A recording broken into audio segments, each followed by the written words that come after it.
What up, nation? Welcome to another edition of the Wise Tech MLB Wise Stream. CK013 here again. You can find me on Twitter at CK_013, and I'm joined once again by the GOAT, the true OG, who y'all know as Paulie D. Paulie, we are looking to ride the heater. The heater continued for you last night. Took a trip down, as we said earlier, to Screenshot City, and we're hoping to revisit tonight, man. How you doing?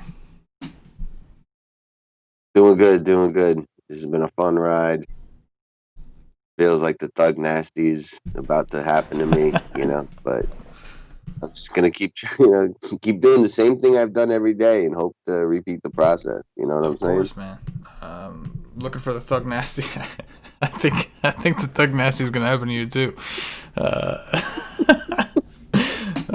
With that said, man, awesome run it's been. Like I said yesterday, you kept it going, and we're looking to continue. It's a big fucking slate, 13 games, I think. I don't know if that's including the Cardinal game that was postponed. Yeah, I think it's because I had a dummy lineup with a whole bunch of Cardinals. Sweet. That's the way we do it. But definitely curious to hear your takes. There was a lot to sort through in between doing NBA and all that stuff. So I'm going to kick it to you for pitchers up top, pay-ups. I think there's not a ton of them, even though there's a massive slate. It seems like the mid-tier is the deepest. Talk to me about some of the spend-ups you're looking at. All right. Hang on a sec. Let me get myself situated, which I should have already been, but I'm a slacker. Here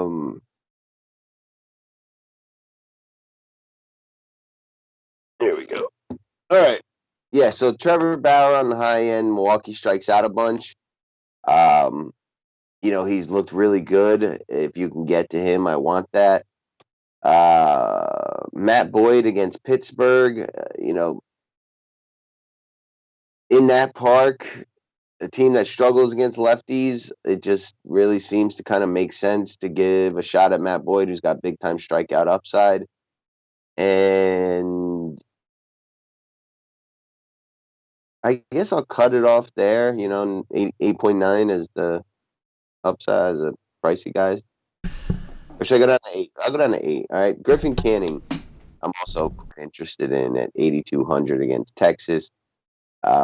Just a nice price tag for a guy that does have like 8 to 10 strikeout upside against a team that does strike out quite a bit. Alterations to that park have made it less offensively pleasing, and there are some pricey bats on the slate that I do want, so he kind of helps at a decent price tag. But that's like it for me on the expensive end. Yeah, I agree that Bauer's your cash game guy. If you can get to Bauer in tournaments, go for it. The matchup is good. The price isn't even that bad. He's going up against the Brewers. The Brewers currently second in the league in strikeouts to righties. This is not the same Brewers team we saw last year. Yeah, they still got some guys like Yelich, but they don't have Lorenzo Cain and some of these other pieces, Mike Moustakas, that made them less strikeout prone. So I'm all for fitting in Bauer. It's a small park. He's going to be the chalk, and maybe some people are thinking of Chatwood last night, who was really chalky and ended up getting blasted.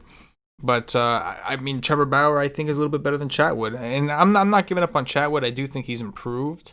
I think he just had a bad game, but I think Trevor Bauer is just if he wasn't such a head case, like I think in a way, him being a head case is the reason he's as good as he is, because he doesn't have the same natural talent as like a Garrett Cole, a Jacob deGrom. He doesn't have that. He just works for it and just is a freak scientifically. But I do think that also him being a head case does cause him to get in trouble, and that's why he hasn't been as consistent as some of those guys like Garrett Cole and Jacob deGrom. But I definitely think he's the best actual pitcher on the slate. Aaron Savali has been off to a phenomenal start. It kind of came out of nowhere. He's a little more comparable, I think, to Chatwood. He wasn't this dominant last year. Is it going to continue? I'm not sure. But he's got a matchup with the White Sox, who is improved, but still has a lot of strikeouts throughout their lineup. If we're going to go down to the 8K range, Chris Bassett is a guy I have an eye on in tournaments. Not like a high exposure guy. He's playing the Astros, a team that really doesn't strike out a lot. But we did see Zach Gallen have some success against them last night. And the SP2 slots on DraftKings, it's not pretty. You got Trevor Bauer, the significant step down. And then the SP2s you're choosing from are all risky, including Griffin Canning, who would be the other mid-tier guy that I don't mind taking a look at. Canning's got like a 4.77 xFIP to start, but the strikeout rate looks healthy. He's got a 14.3% swinging strike rate. The Rangers are a team that will strike out. And like you said, the downside to attacking the Rangers in years past has been their power. But in this park, it seems to be neutralized. We'll want to see if they're going to open up that roof or not. It says it's going to be like 94 degrees. I don't see why you would open the roof at 94 degrees. Why'd you even build the roof if you were going to open it up at 94 degrees? So I expect to close the roof, and I think that favors a guy like Griffin Canning also. With that said, Paulie, anybody under the 8K range? Yeah, now it's all kind of coming back to me. This slate is pretty ugly. There's not much that up and down that actually, especially in pitching. Like I'm pretty much gonna have like a 6-man kind of grouping. So, under 8K, I got my eye on Vincent Velasquez at 6,900. And Philly's been striking out. I mean, Atlanta's been striking out quite a bit. And I like the bats to kind of support the runs. He can get blown up, but he can also do thy dirt. And I'm hoping to catch that end of it. Senzatella, it's a risk against Seattle. Have been hitting the ball well, but he's had a couple good games at Coors. He's made it this far. He's like one of these guys that was a puncher bag for so long, but he's finally like emerging as like a decent pitcher. And if you want to get real risky, Jeff Samarja at 6'4" against the Dodgers, that will not be a smooth landing, but he's had a couple good starts against them in his career, a couple bad ones. There's just not many other options that I feel comfortable with at all. And then I think Kikuchi's going to end up being chalky at 5K as the pairing with Trevor Bauer. I get it, but I mean, I think the leverage play of the slate is a Rocky stack against them. Yeah, I don't disagree that the Rockies will provide some leverage. Like you said, considering it's a 13-game slate, there wasn't a ton of pitching that I liked, and that is going to make the ownership on the pitching more concentrated. But I'm willing to eat some of that chalk, being the Bauer and Kikuchi chalk, because I think that there's so many ways to go with the bats that I think you can get different there. And I just really don't like the pitching much. So my strategy is to kind of go double mid-tier with like Canning, Bassett types, or to go high-low with Bauer and Kikuchi types. Velasquez, I really didn't mind at all. In Atlanta, striking out a ton. My problem with Velasquez is the weather. There's a flash flood watch all night down in Philly, and there's a storm that's about to roll in there right now. And according to Roth, he's concerned the storm's going to be there for a long time. So his concern is that the field may not hold up. And then even if the field does hold up, there's a flash flood warning in the area. So I'm a little concerned about Velasquez. That's what kind of pushed me off to Kikuchi. And I just got tired of thinking about it, man. You got like Luke Weaver, like some of these guys that against the Padres last year that would have sounded okay, but this year just doesn't sound as good. The Padres are a little bit more improved. Weaver's looked awful to start. So I'm just kind of left here twiddling my thumbs with my you-know-what on my hands. And I think that means that I'm going to end up playing a lot of Kikuchi, which makes me very uncomfortable. But it is what it is. Indeed. $1 for $1. We're going to move on to the bat side. And I think this is obviously like you were on two of the top stacks tonight. The one stack you didn't have that went nuts was the Royals. But there was like 3 teams, I think, that went nuts. And you had 2 of them, which is why you had so much success. So I do think this is another slate on a huge slate like this where getting the stack right is going to make a big difference, especially because there's a possibility that none of these pitchers do great. Like they could all do somewhere between like 15 to 18, and it's just kind of mediocre. So if that's the case, you're really going to have to hit on the bats. Paulie, talk to me about some stacks you got your eye on. Yep. Let's see. I like the Boston Red Sox quite a bit. This dude on Toronto has not. Wait. Did the Toronto pitcher? Oh, Tanner Roark. Yeah. Tanner Roark. Kind of like a splits neutral pitcher. Last year, he was a little bit worse to lefties, but he's been hit by righties as well. Xander Bogaerts is like my favorite bat on the entire slate. He's going yard today, and hopefully does a bit more.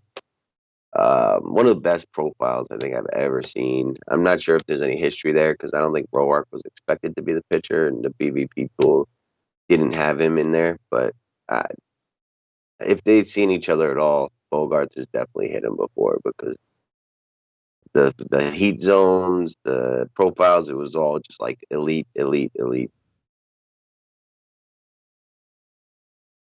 A lot of Bogarts. Um, I also like Toronto. The Red Sox pitcher has not struck out anybody in 2 games, and Toronto is one of those offenses that has not done well yet and is gotta be like on the verge of one of those breakout games. Um, so those two, I like game stacking that game. I like both those offenses quite a bit. I like the Rockies, the leverage stack against Kikuchi. I like Seattle somewhat, even though I think you can use Senzatella, but the Seattle bats have been sneakily really, really good so far this year. Um, who else do I like? Minnesota Power against Jacob Junis, I think is certainly viable. Cincinnati Power against Eric Lauer. I'm going to love Cincinnati righties against lefties all year. And the Phillies, I like a whole lot. I don't think this Kyle Wright kid's for real at all. And it feels like the Phillies bats are starting to wake up. So give me some Phillies as well. So that's it, though. Real deal Philly. Yeah, I got about 5 teams I got highlighted here. Red Sox are also on my list. I'll start with the ones we have in common. The Red Sox-Toronto game in general. I like both sides of this game. You'd mentioned this Weber dude is just awful, hasn't struck out a hitter yet. And that's really the Blue Jays' biggest problem. They're very young, very free swinging, and they swing and miss a lot. We saw evident by Tucson, who struck out like 9 of them in 5 innings or whatever. But when they're playing a guy that doesn't really miss many bats, you got to think they're going to put it in play, hit it hard, and we have a small park to work with here. On the other side of that, the Red Sox have been really struggling. Their offense is not that different. Like, listen, their offense is not going to be as good without Mookie Betts, but it shouldn't be this bad. I do expect them to kind of turn things around. They threw a lot of lefties out there against Tanner Roark, and last year that was really the way you got to Roark, was with a lot of lefties. And the righties they have, 2 out of the 3 of them are Xander Bogaerts, who Paulie mentioned profile as well, and the other is JD Martinez, one of the best hitters in the game. So I do like the way this lines up for Boston as well. I like both of those teams. Another team I'll throw in there is the Los Angeles Dodgers against Samarja. Samarja's looked awful. I like the idea of grabbing, a strong team like the Dodgers, getting them at lower ownership late, one of the last games to kind of go off. Samarja has not looked great. The Dodgers started off the season well. It doesn't really follow the whole, find those teams that are due for progression, but they are a good team overall. Yep. The Los Angeles Angels. I don't love the park against Texas, but this is the Angels. They're used to playing in these kind of parks. They're going up against Lyles, who's looked really bad to start the season. If you look at that Angels lineup, man, it looks good. It looks real good. You got people that can hit with power for both sides of the plate. I'm talking the projected lineup, of course. I don't think we actually have an actual lineup. We don't. They made the list for me as well. Just a lot of power. The Rangers still have a terrible bullpen. They're still like the 3rd highest xFIP. In bullpen. They were up there last year as well. Last team I'll mention, and I'm going to homer out just a little bit with this one, is the New York Mets. And it's very simple. Miami is throwing out 2 minor leaguers today. Literally. Their starter, Humberto Mejia, I'm sorry. He looks good in single A. He has not pitched above single A. And then the guy backing him up, this Cantano guy, has also looked good in double A. He has not pitched above double A. So this is simply just me wanting to grab some of these Mets because they're literally going to face some minor league pitching. So if they don't do well, it's going to be a shit fest as a Met fan. But I had to throw them on the list just because, again, they're literally because of the COVID and everything else, they're literally facing minor league pitching. So that would be the last one for me today. Let me see if the nation has any questions up in here. JP Rose has a storming bat in Philly right now, flash flood watch, and everything right now. He's in Center City. So JP Rose, shout out to you, man. He's out in Philly telling us that the weather's bad. Well, if that's the case, if it's that bad, then I would expect to kind of hear that they're closing it. I mean, that they're going to cancel the game at some point, right? You'd expect to hear that. Before lock, you would expect to hear that. But there's no fans, so they could wait because you're not making the fans wait. You know what I'm saying? That was the only pitcher I really liked down there. Oh, it's bad, bro. It's bad. It's real bad. It was ugly. I was writing the article earlier, and it took me extra long. Once I got under the mid-tier, I was just, there's got to be someone. Because even if you go, Listen, I'm fine with going Bauer and mid tier, but you want to go. You'd like to have options. Like I'm not gonna do all my teams Bauer mid tier. You're not gonna be able to afford any of the expensive stacks. So I was looking real hard, long and hard, and was just unsuccessful in finding anybody outside of Velasquez. Would have been that guy, no doubt. Though, first of all, the Braves only had 3 lefties in their lineup anyway. Second of all, the Braves are like first or second in strikeouts. Or maybe they're like 6 against righties, but they've been up there. They've been striking out a ton, which is uncharacteristic of them. Tony A, how about the Cleveland pitcher? I touched on him, Savali. I'm okay with it as a pivot. FanDuel, I'm more interested because on DraftKings, on FanDuel, I don't want to go like 100% Bauer just because I don't want to go 100% of the chalkiest pitcher on the slate. So I needed a pivot. You feel a little uncomfortable with some of the other guys getting the quality start. So I do like Savali more on FanDuel. That's where I'll be getting some exposure to him. Let me see here. Shout out to our boy Jack Hendrickson, aka Winning 247, popped in here and says what's up to everybody. Good to see a friendly face, a friend of the Wise Take Nation. Make sure you go check out his interview. That's winning. He stays winning. 24/7. I know. But like we like the digits though, man. I like the single digits. Right? It's not CK013, right? It's CK013. I like the single digits, man. I just like to, blah blah blah. I don't know. I'm just into it. Shout out to him though. Make sure you guys go check out his interview on the YouTube channel. We did he was one of the early DFS interviews we did, so make sure you go check it out. Shout out to Patio Joe. Patio Joe. Kakooch Coors effect from the great Patio Joe. What's that? The Rockies were just in Coors. Now they're in Seattle, so they're not going to hit. I didn't know the Coors effect counted for the Rockies because they're used to it. I thought it was just the teams that they played. No, Joe? That's been Joey's thing for years now, the Coors effect. That's been Joey's thing. Reverse Coors effect. He loves it. What do you Tony A says, good call, Paulie. His question is, how about Oakland? They hit soft tossers. Yeah, I was looking at Oakland against Greinke. It's such a big slate, though. Like, that might be better for, like, a late slate play, where you're still going to get that at low ownership. But I was looking at that, and I'm like, man, I wouldn't be shocked if Oakland got to him. And their bats are really heating up, like Olson, Chapman, Laureano. Canna's got some of the best StatCast numbers of anyone in baseball, which was really surprising when I was researching last night. And Crush Davis will wake up soon, I think.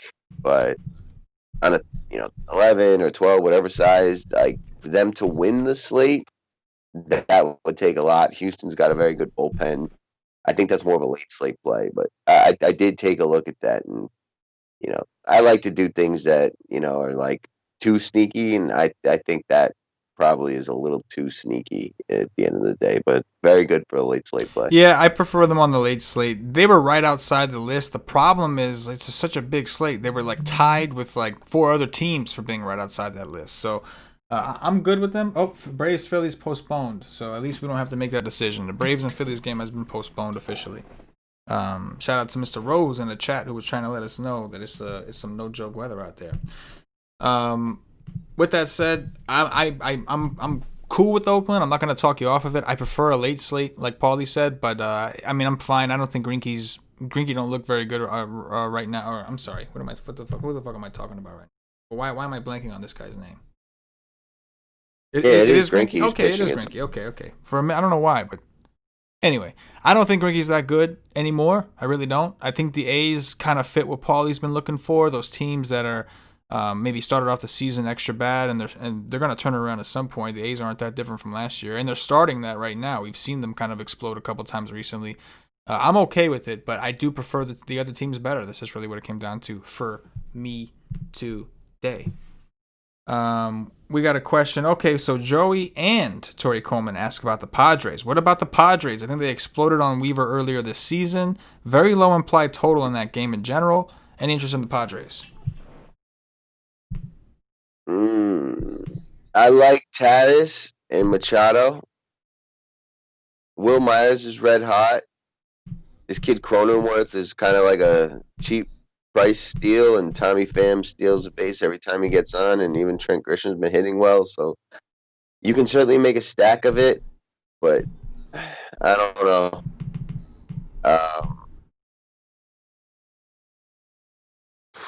every time I pick on Luke Weaver, I pay for it. But I would probably reserve it for like a 3-man, if anything. Yeah, I just go to Oakland, like it's just I don't think that wins the slate. But if it's like 3 guys to assist a 5-man, it's not, and that might not kill you. yeah, no, I agree. Again, I wouldn't talk you off of them. The Padres are much improved, and we were on the Padres before they were good. Like we were second the Padres 2 years ago now. Talking, Weaver, I don't think is great, but I just like these other spots a little bit better. It's not the greatest park, but I tell you what though, like Paulie made a lot of really good points. Fam's stolen base waiting to happen if he gets on. Weaver's had walk issues to start the season. Myers has been red hot, not from this planet. That kid, man, that Cronenworth dude, is like 2,700 on DraftKings. So if you did want to do a double spend up, if you don't like the SP2s that are down low, it does make sense. So again, not going to talk you off of them. Just didn't make the cut. But they're one of those teams. The A's, the Padres, there was like 2 other teams that were just neck and neck right there for that last spot. But at the end of the day, I'm not playing everybody. I'm not. So at some point, I got to make some cuts and talk about the guys that I'm actually getting exposure to. And that's the only reason they didn't make it, man. It's not that we didn't want to talk about them. It's just, but that's I guess that's the whole point of asking questions, right? We will give you thy answers to thy questions. What we got? Got a little over 30 minutes. We're almost 40 minutes to lock, so we got some time. We'll see if there's any other questions from the nation. As soon as I can find this chat window, there it is. Sound good, guys. Late slate. The late slate's actually pretty dope. I mean, you got honestly, sometimes if you're interested in stacking a late team on the main slate, just for the sake of like, oh, I just want to get a late game, right? And I think there's merit to that. I love doing that personally. Sometimes it helps to just look at the late slate only and take your game theory from that level. So you look at it like, okay, so maybe on the main slate the Dodgers aren't chalk, but they're probably chalk on the late slate, and your lower owned options are probably the Padres and the A's. So sometimes that kind of helps. So with that said, I think there definitely is strong merit for those 2 teams. Like Paulie said, though, at the end of the day, it comes down to ceiling and upside. That would be the one thing I think holding us back from really unleashing on those guys. But Paulie, anything in closing before we get up out of here? You want to do dongs? We got to do the dongs. I forgot the dong. I always forget the dongs. I guess I'm just not a dong guy. Paulie, start us off, bro. Xander Bogaerts. Yep, okay. Like that one. It was should have saw that coming, I think. I will go with Cody Bellinger. I'm gonna go with J-Ram of Cleveland. That guy, when he gets hot like he is right now, you just play him every day. Oh yeah, he was part of the Double Dong Nation last night, right? He did Double Dong, right? Yeah. Yeah. Oh yeah. And when he hit that second one, that's the one that really put me up there, and it was a no doubter. He crushed it, and I was like, I like this guy. I like this guy. We're cool again. Me and him. Yeah. Me and him are cool. I like this guy. I'll go with Michael Conforto, picking on those, rookie pitcher guys. All right, I do like that. My brother told me Michael Conforto is in a groove. He's a big Met fan. Yeah. I'll take Nolan Arenado. He's pretty hot too, and Kikuchi's not going to get out of that game unscathed. The chalk donkeys aren't just going to get a free ride on Kikuchi again. Boom. I'll go with Matt Olson. He's another one that's just been red hot. I know, I didn't talk about the A's as a stack necessarily, but we did talk about them being viable, and Matt Olson's just been red hot, man. He tied the game up the other day, or I think maybe hit the go-ahead home run. He's just been on fire, this guy. Yeah, that guy's just good. What are you gonna do, right? If somebody's good, they're just fucking good. I don't see any other questions, so we're gonna get about here. Appreciate those of you who are hanging out with us. Make sure you hit the like button. Really helps us out. Allows us to continue to do dirties. Allows us to continue to stay with the free content. So please hit the like button. Show us some love. And if you want to book your ticket to Screenshot City, you just go to wisehake.com and look into some of our packages there, including day passes. For Paulie D, for myself, the entire Wisehake Nation, as always, good luck.